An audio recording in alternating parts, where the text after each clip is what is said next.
Бақытты болуға рұқсат сұрамаңыз. Өйткені бұл сіздің өміріңіз. Сіз өмір бойы біреуді ойлап келдіңіз.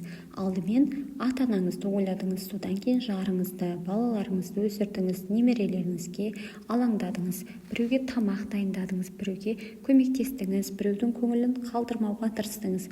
Ал өзіңіз ше? Өз қалауыңызды қанша рет кейінге қалдырдыңыз?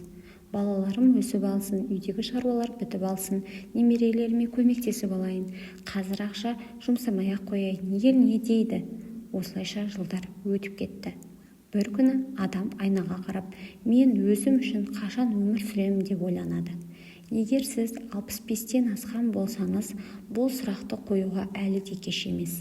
Керісінше, дәл қазір қою керек. Өйткені сіздің өміріңіз тек біреуге қызмет етуден тұрмайды.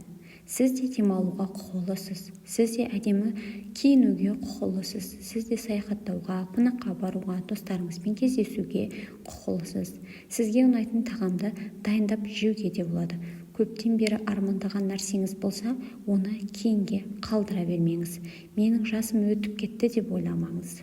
Айтпақшы, сізге осындай өмірлік мәні бар пайдалы видеолар ұнайтын болса, арнамызға тіркеле кетіңіз. Себебі осы айда біз 1000 оқырман жинаймыз деген мақсат қойдық. Осы мақсатқа бірге жетейік сіздердің қолдау көмектеріңізбен. Ал ендеше жалғастырайық. Өмірдің белгілі бір жасы өткеннен кейін адамға жаңа нәрсе бастауға болмайды деген заң жоқ. 65 жаста кітап оқуды бастауға болады, жаңа жерге саяхаттауға болады, би үйренуге болады, бақша егуге болады, сурет салуға болады. Тіпті көп жылдан бері айтқыңыз келіп жүрген мен енді өзім үшін де өмір сүремін деген сөзді бүгін айтуға болады. Бірақ бір нәрсені түсіну маңызды. Өзің үшін өмір сүру балаларыңды ұмыту деген сөз емес, немерелеріңе көмектеспеу деген де сөз емес, отбасыңнан бас тарту деген де сөз емес. Бұл өз өміріңіздің де қадірі бар екенін түсіну. Кейде біздің адамдарға деген махаббатымыз соншалықты күшті болады, өзімізді ұмытып кетеміз.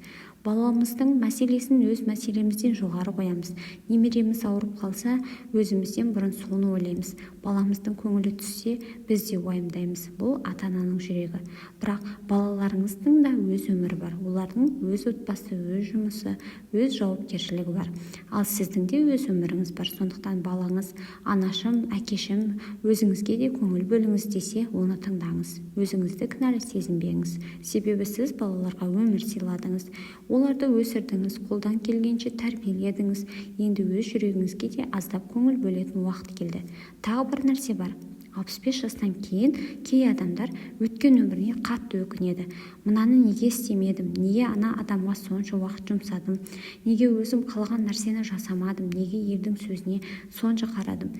Өткенді өзгерту енді мүмкін емес, бірақ қалған өмірді өзгертуге болады. Мүмкін сіз әлі 10 жыл өмір сүретін шығарсыз, мүмкін 20 жыл, мүмкін 50 жыл, мүмкін одан да көп. Бірақ оның қанша екенін ешкім білмейді, сондықтан өмірді кейінге қалдырмаңыз.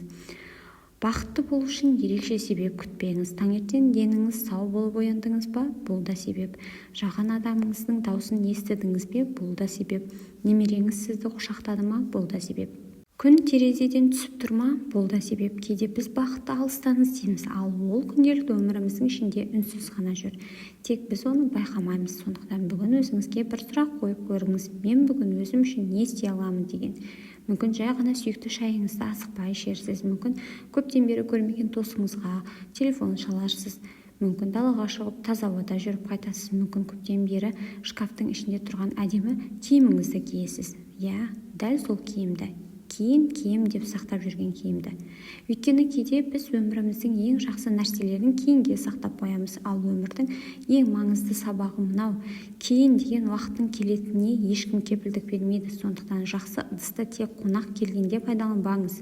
Әдемі киімді ерекше күнге сақтамаңыз. Сүйетін адамыңызға жылы сөзіңізді ертеңге қалдырмаңыз. Өзіңізге де жақсы нәрсені қазір сыйлаңыз. Себебі сіздің өміріңіздегі бүгінгі күн де ерекше күн. Ал егер біреу біреу сіздің жасыңызда мұны не істейсіз, енді сізге оның қажеті қанша, ел не дейді десе, жай ғана күлімсіреңіз.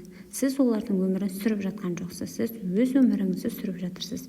Бақытты болу үшін ешкімнен рұқсат сұраудың қажеті жоқ. Сіздің жасыңыз оған кедергі де емес, өткеніңіз де оған кедергі емес, біреудің пікірі де оған кедергі емес, өйткені сіз әлі тірісіз.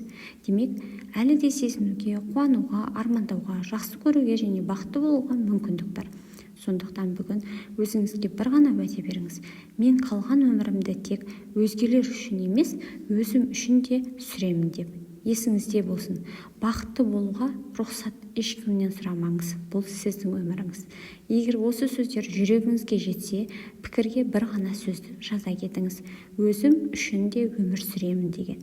Мүмкін дәл осы сөзді жазу өзіңізге жасайтын жаңа өмірдің алғашқы қадамы болар. Осы сияқты өмірлік мәні бар терең мағыналы видеолар ұнайтын болса, арнамызға тіркеле кетіңіздер. Себебі сіздердің қолдауларыңыз арнадағы жақсы видеолардың, терең мағыналы, пайдалы видеолардың шығуына себепкер болады. Келесі видеода кездескенше қош сау болыңыздар.